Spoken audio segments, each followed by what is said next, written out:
Tayo ngayon ay nasa Exodus Kapitulo 20 sa versikulo 13 hanggang 17. Huwag kayong papatay, huwag kayong mangangalunya, huwag kayong magnanakaw, huwag kayong sasaksi sa di katotohanan laban sa inyong kapwa.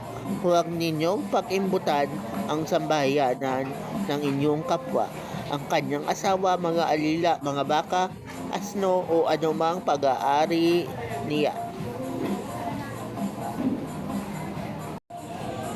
So, ang passage na to ay tungkol doon sa Ten Commandments. Pero, alam natin na tayo by nature ay mga carnal.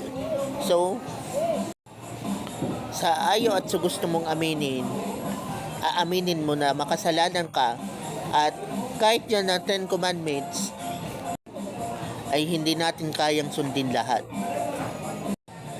Kasi nga by nature ang tao ay carnal.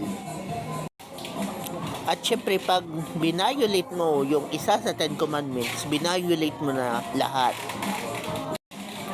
At alam natin na mababasa natin na ang kabayaran ng kasalanan ay kamatayan.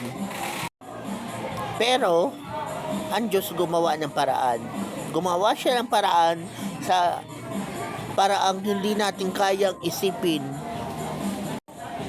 At yun na nga, ginawa ng Diyos ang isang sakripisyo kung saan pinadala niya si Jesucristo dito sa lupa at nagkatawang tao. At alam natin kung ano nangyari sa kanya. At kung bakit siya ay kinailangang ipako doon sa krus at dumaloy o umagos ang kanyang dugo. Kasi noong unang panahon dito sa Old Testament, para mapatawad yung mga tao, sila ay nagbibigay ng sacrificial offering na mga tupa, kambing, mga hayop. So, dugo ng hayop ang ginagawa nila. Pero hindi yun sapat para maalis ang karumihan ng mga tao.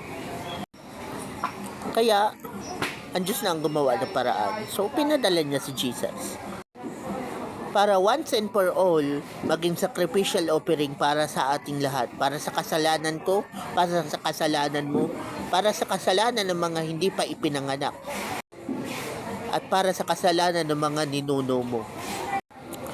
Kaya dapat lang na i-acknowledge natin si Jesus Christ as our Lord and Savior.